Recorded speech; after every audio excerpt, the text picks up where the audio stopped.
All right. Okay, so I believe we're recording now. So welcome everybody. Hi, I'm Maxwell Bauman. I'm owner and editor-in-chief of Doors Jar Literary Magazine. Thank you all so much for being here tonight.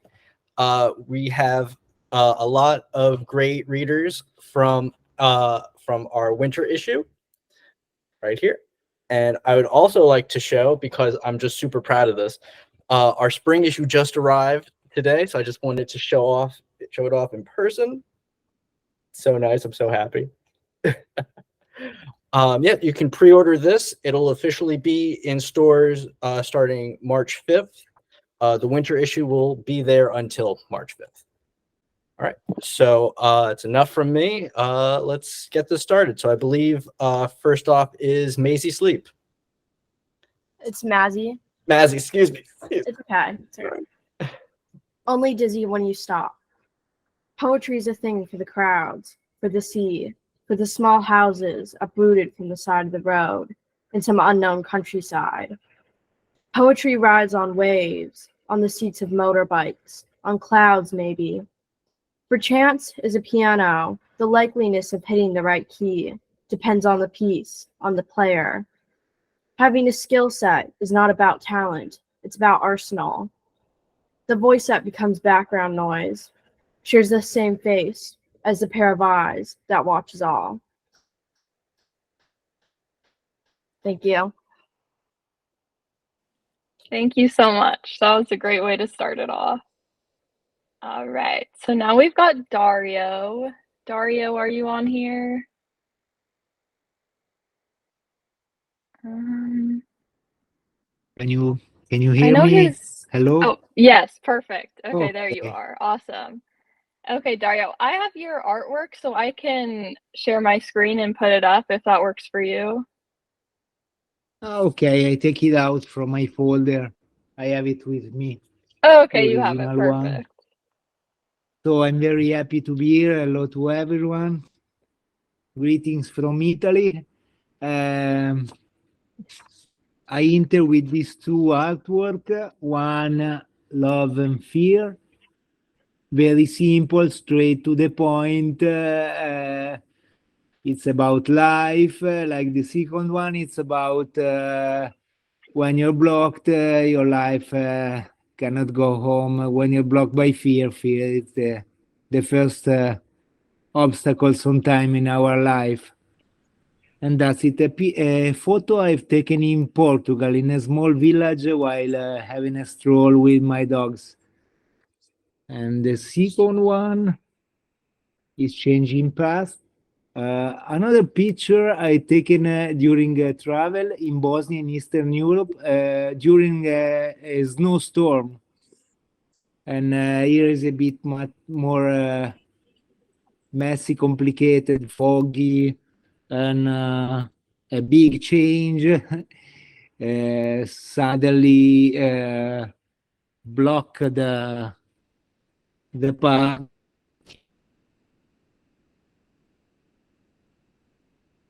Sitting up, badges up,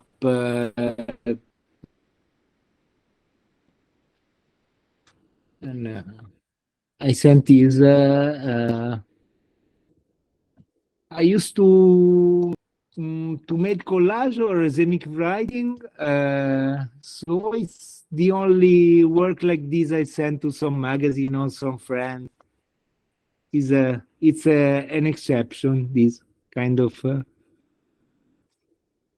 and that's all, mate. Very cool. Thank you, Dario. That was awesome. Thank you. All right.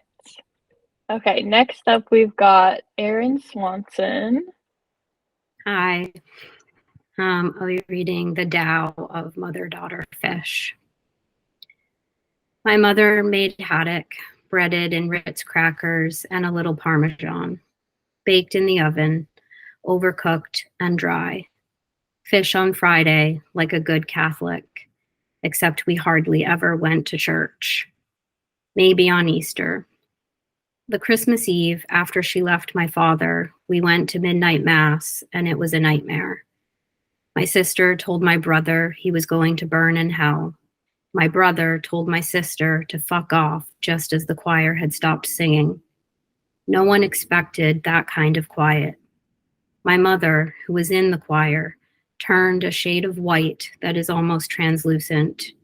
I could see the green of her veins from 10 uncomfortable pews back. I think my mother hoped that the midnight mass would bring our family back together, though I can't understand why she would think that. Maybe she thought my father would see some kind of a light, which seems terribly misguided when you are married to a devil. Years later, she said that no one wants to believe that they are married to a pedophile. She says, I tried to make the marriage work, but you were my competition. Sometimes I think she is the one who will burn in hell. I do miss haddock on Fridays. It's a type of fish you can only really get in Maine. I don't go there much anymore, and when I do, I eat lobster. No one else will make the haddock like my mother did. Thank you, Erin. All right. Next up, we've got Jaime. Yes, hello. Jaime Lilley. Yeah. My poem is called Daddy's Baby Girl. In the cafe, I saw a little girl in her father's arms, absolutely limp, limbs hanging heavy, hair unkempt, face slack, mouth agape, eyes unfocused, her abstract gaze turned inwards, as if listening to some singular corporeal mystery coming from deep inside her warm animal, alive only to that, as if she had abandoned herself in his arms. I thought about what it was like to be small, to be carried, unguarded, dreaming and lost to internal sensation, held in its throes by stronger arms.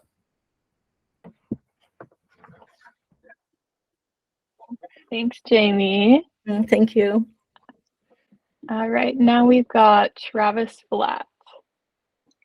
Okay, thank you.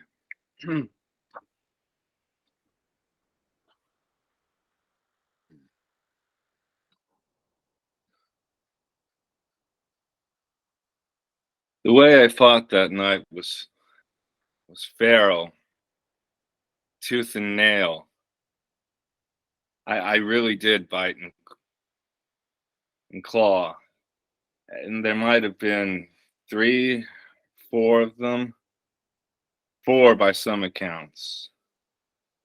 They backed my brother into the corner so he couldn't help, but by God, I didn't need help. I was Hercules, The Rock, and Bruce Lee all rolled together into a lump like Play-Doh, reshaped into this lithe night beast, cheetah, bear, hybrid god-man, tossing EMTs around my apartment, and big guys too. And me just 160 and 6'2", barely middleweight size, but skinny. They thought I was on drugs. That's the reason they gave for attacking. And I was half blind too. I remember being blind, but maybe it was blind panic. These aren't just expressions. I snapped awake in my apartment full of big men grabbing and tackling me. A nightmare, only I could actually fight back. No soupy, slow motion dream punching. It was my first seizure. And I fought like hell. They finally dragged me out and rocketing the fight down Chapman Highway to the hospital. And you found a trail of blood leading back from the ER lobby to my hospital room. I'd kept the war alive. Whose blood it was is impossible to say. I broke a finger, chipped a tooth, was bruised, that Play-Doh brown from getting crushed altogether, from knees and elbows and fists, brown and green and blue from head to toe. And try to admit you weren't impressed with how I fought, Dad.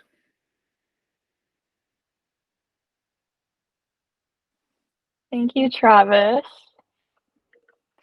All right, and now we're going to hear from Julia Green. Hey, y'all. Thanks for putting this together. This is called Dream Job.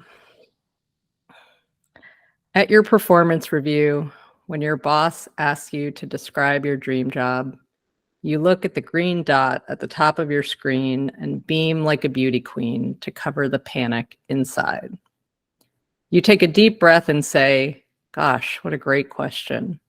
Because the main thing you've learned in 5 years of being an administrative associate is how to buy yourself time.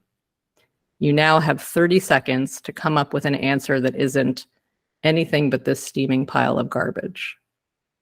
The whole thing was a big misunderstanding. On your first day, she told you that her husband had died suddenly of cancer. You assumed tragedy had taught her the same lesson it had taught you, that life is far shorter than anybody realizes, that only an idiot gorges on work rather than joy. But she doesn't believe that, not at all. Work, it turns out, is her center. Her kids are grown and her dog is old, and she emails you when she wakes up at 4:58 a.m. and before bed at 8:45 p.m. and every 20 or 30 minutes in between. Her name incessantly appearing like a mosquito you just can't kill. Her shoulders are tense, her eyebrows expectant. She leans in, her jaw set with predatory hunger. Sharp fear pulses in your gut as you imagine her leaping through the screen and sinking her teeth into your shoulder. You shake this insanity from your head, remind yourself that feeding this beast simply means giving her a satisfying answer. You take a deep breath and open with an easy platitude, an uncontroversial softball to warm the virtual room. It's so meaningful to work in a department doing such important research. She nods expectantly. You whip out buzzwords. It is rewarding, purposeful, satisfying to file visa applications for international scholars. She seems to believe you, which is ludicrous and a fucking relief. You knew a few months in that you would never confide in her, never reveal that you knew about suffering too, that your dad was once lively and energetic until he started to feel tired, which brought on tests and follow-ups, pill bottles, and long faces, a slow careening down a high mountain until the final crash, the longest face. You inherited his 20-year-old Chevy and an even shakier genotype that meant that you would start feeling tired soon, start careening down your own mountain. Exactly how or when is hard to say, but you know for sure that you will always need that little plastic card in your wallet that says you're covered by the university's plan. The out-of-pocket maximum is steep as hell, but you could do it. And if you stay 20 years, you can have it for half price when you retire. No matter that you'll probably be dead by then. You keep going, spitting out words she likes in no particular order, as if you are a malfunctioning vending machine. Growth mindset, contributing to the mission, lasting impact, innovation, strategic, long-term vision. Then you freeze your face a few times, make halting sounds, and turn off your camera. Internet unstable, you type into the chat box and lie on the floor. One day, there could be nationalized health insurance, provided free and clear by the government. Maybe you'll fall in love and marry somebody who is independently wealthy and can afford all the insurance and medical care in the world. The lottery is also an implausible option. In the unlikely event that you manage to cash in, one day you will retract the answer you are about to give. You will hand in your resignation and never type kind regards again. But that day is not today. Today, you get back in your chair, turn your camera on, and look it right in the eye as you say, "This is it. This is my dream job." Her eyebrows unfurrow, her shoulders slacken. Breath seeps out of her. She swallows, her hunger sated. Soon, though, her belly will growl again. Soon she will ask what your goals for next year are.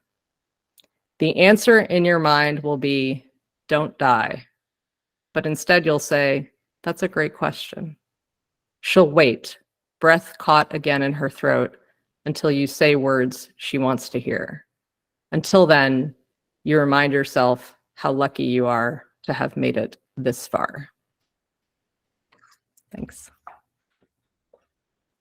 Thank you, Julia. All right, and next we're going to hear from Alexander Carrigan. Thank you. So I published a book review in the winter issue, so I'm going to read one of my recent poetry publications. This poem is based off a line from a Maureen Seaton poem. It's called No Images for Infinity. Normally, I would say there are no images for infinity, but today I am not so sure. There seem to be more doors down this hall than there were yesterday. Yesterday, I was assured that I would eventually see the end of my life, but hanging between the doors is the same watercolor landscape. The same watercolor landscape of a pond with white lotus flowers on the surface. The brushstrokes seem mass-produced here when the artist's touch should be singular. It should be singular, but this hall only continues on, turning my home into a hotel, when all I wanted was for my space to be controlled. It should be controlled, so I could know that when the end comes, I'll be able to walk down the hall one last time and imagine that I'll be able to see the real pond. I'll see the real pond once I close my eyes for good, ready to grab a lotus with my hands and admire it for all eternity. But the hall keeps stretching further. It stretches further, and I don't know when I'll find my true resting place here. Normally, I would say there are no images for infinity, but today I'm not so sure. Thank you. Thanks, Alexander. All right, and next we've got Corey Bryan. Hey y'all, can you hear me? Awesome. Okay, so I publish under C.W. Bryan, and I'll be reading my poem Planting Flowers. My girlfriend just turned 29. She works a job that she hates. I haven't done a thing with my life. I know that's not true. Just the other day, I saw her smash a dandelion with a stick, filling the air with snow.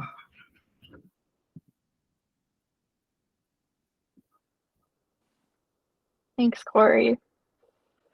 All right, and now we're going to hear from Drew Pisarra. Thank you. I'm going to also be reading a poem from the magazine. It's a villanelle called Loop de Loop. When the various strings don't come together after one's been strung along too damn long, one can find oneself at the end of one's tether and eager to cut ties, to retreat to the nether regions of one's mind. But what if one's wrong? When the various strings don't come together might signal a transit point or a change in weather, not the end of one's rope, not the final gong. One can find oneself at the end of one's tether whenever one struggles to figure out whether one's coming undone or one stayed overlong. When the various strings don't come together, one gets knocked for a loop or down with a feather. The impact of disappointment's that strong. One can find oneself at the end of one's tether and do what? I don't know. Crack open one's leather-bound volume of classical verse by Mao Zedong. When the various strings don't come together, one can find oneself at the end of one's tether. Thanks, Drew. All right, and next up we've got Stella Wong. Hello, can you all hear me? Okay. Thank you, Annaliese and Maxwell, for hosting. Thanks everyone for coming. I'll be reading 2 poems tonight from the winter issue. First we have Martyr. The foodie road trip movie is released Thanksgiving weekend. Slikapot, a spatula, is a bowl liquor. You freeze the madeleines I made with 3 forms of coconut: milk, oil, toasted flakes, and thaw them to eat. Love is cast iron IKEA meatballs you bought with a coupon, and charred purple and yellow carrots. I chew your arms until they're mustard, which is good with dill on fish. So simple, a pleasure. The next poem is called Sketchy. In one stanza, you adopt a Russian blue gray from the shelter with jewel eyes that your brother and his husband named Beyonce. You espouse a second tabby that your sister, who looks like your mother's sister, names Semla, the cream puff with cardamom filling. Still, we watch fresh yeast for hours with Swedish instructions and no captions. You rescue a third Maine Coon forest cat, and your engineer Thor names it Lavender LaRue Jules Verne. You fish for the sour beers, the pale ales, the rotund orange-green champagne. Room for all the little ones I can't have. The little bellies. I draw you a fictional draft. Thank you. Thanks, Stella. All right, next we've got Maureen Alsop. Hi there. It's Alsop, and thank you so much. I've got my copy. It's so nice to see everyone's faces to the written words I'd read, and I appreciate the copy you sent and this reading you've set up. So I actually contributed art to this issue, but it's actually visual poetry, so I thought I would take the words of one of the images and read from the excerpt of a bit more prose where it arrived from. So this is just a kind of a pull out of some prose I've been working on. Everything came into view, the world asleep, no light of the old traditions within it now. The earth above, wordless. Magdalene dropped formalities. You both dropped through atmospheric miles. She touched the shape within the light which excised each darkness. You woke with a bell, and you ended the bell. You died under the ringing. You loved 3 words hidden within the ledger. Kindness is victory. You loved the greenery and the groves which you might touch. You did not lose the embodiment, the physical body's first sharpness. You stand in her room at night and watch her breathe. The gloam covers the grove and the group of the dead that surround her. The pages of the ledger distract you. You've cracked open the binding into the escape, opened into love. There is a blaze at the edge of the star picket fence in the west corner of the pasture. An osprey passes just as the night slips upward. He is riding on the light along the rail.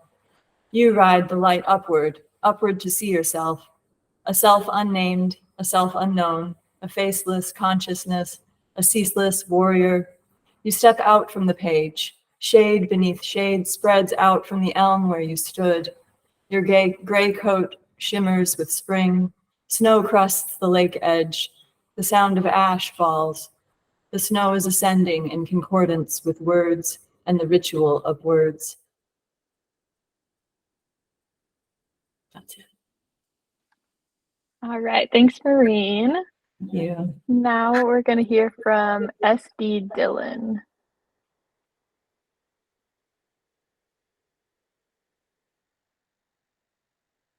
Oh, I think you're still muted. Thank you very much for having me. Thank you for putting this on. This is very enjoyable. I'm going to read a poem, Everything is Off. Storm clouds fire in lavender and red. Ducks fly in a W.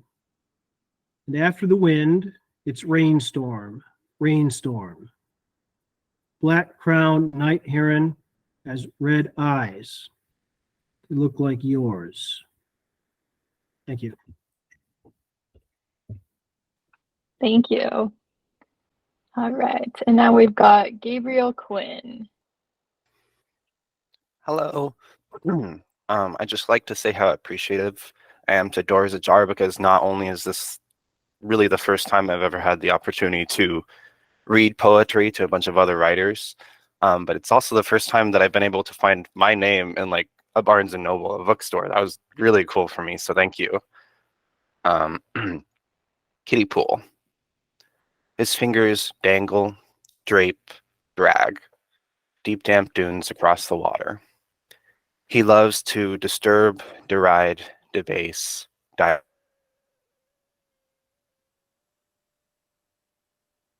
duties until they die. As waters dry, he dings watch. Awesome. Thank you, Gabriel. Now we're going to hear from Heather Myers. Hi, everybody. It's great to be here tonight and to read with you. My dog has now just started deciding to act up, so hopefully he is good while I do this. The poem I'm going to read is called Girls from the issue. We were soon to be middle school girls, carrying nothing but a backpack and 2 water bottles. We went deep into the woods until a cabin, a swing set, and a promise that we wouldn't let the other die. The day was foggy. We were not afraid. In this place, we were the story and the magic. We didn't know yet how men could hurt. This was before the world was big. We were girls from a small place. This was after my brother died, after the school bus boy said I was trailer trash. We needed no map, only the other. We imagined the cabin family died and the woods was ours, that we could hide there forever, become witches. I loved her. I didn't have a sister and envied her breasts. After endlessness, the daylight broke under dusk. This was before we grew up and apart, before appearances mattered so much. Before dark, we rode our bikes to the ice cream truck. One deer crossed, then many, does with Vaughn. They were so close we might have touched them. I decided the deer were mine. I like to imagine they chose me too. So, thank you. Thank you, Heather. And now we've got Victoria Nordlund. Hello, thanks so much for organizing this, and I'm so honored to read with all of you. I'm going to be reading a poem called Spread. 1. Past, Queen of Cups, reversed. Her cloak blends seamlessly into the sea. She holds a gold cup adorned with angels. Unlike other cups in the suit, this cup is closed. This queen's throne is right on the edge of the ocean. Don't be fooled by the cloud-free sky, the effortless ripple-kissed waves. Notice the rocks, the shells under her feet. 2. Present, Queen of Pentacles reversed. Stone throned with dress as heavy as an X-ray vest. She is cloaked now in a mantle of Mother Earth. Fabric hangs crown to ground. Rabbits and roses, apples and cherubs frame her, smother her as she cradles her coin. There is a little too much caring here. Also, remember she is upside down. 3. Future. Knight of Wands. I hate the future card because I think I'm always going to get the 10 of Swords. But here I am, sitting on a rearing horse, this knight's fully armored and red-plumed fierce, decked out in a salamandered gold robe, holding a sprouting wand on barren ground. Knight of not waiting, of ready for war. Thanks, Victoria. Thank you. All right, and now we've got Marisca Pichette. I'm not sure if I said that right. No, you're good. Marisca Pichette. Okay. Thank you again, Doors Ajar, for organizing this, and thank you everyone who read before me. I've really enjoyed just sitting back and listening to all the different pieces. The poem I'm going to read is called The Most. I want to count the angles of your face. Your body isn't steaming in the sun. There's no handy, alluring sweat. I don't remember a shining light that let me know you were the one. I remember soft skin, but imperfect. We all have them, imperfections. They're not half as bad as we're led to believe. I fell in love with your imperfections. I fell in love with the crinkles around your eyes, the depressions of your frowns, the little bumps and scars across your cheeks, the stray hairs between your shoulder blades. I fell in love with all the things you love least about yourself. Thank you. All right, thank you so much. That was beautiful. Okay, I think that is our last reader, as long as no one is here that wanted to read and didn't get a chance to. Okay, I think that was everyone. Well, thank you guys so much. That was really special. Thank you guys all for wanting to be a part of this and reading. Yeah, I loved every single one of those. That was incredible. So yeah, we have everything recorded. I think we're gonna try and maybe post some of the readings on social media, as long as that's okay with all you guys. And then we should be having some more readings in the future. Definitely follow us on social media to keep in the loop with when those are gonna happen. I think we'll have one for the spring issue maybe in March. So if you guys want to attend, we would love that. Maxwell, did you have anything you wanted to add? Well, I just wanted to thank everyone for doing such a wonderful reading, just coming together for this. This was our first one, and it was just 100% gold stars for everybody right out of the gate. So I'm really, really happy. I hope everyone else is really happy too. Thank you for everyone who helped make our magazine possible. And all of you are welcome to submit again. Just wanted to put that out there. Some people don't know if it's all right too, and you're all more than welcome to. All right, and that's all.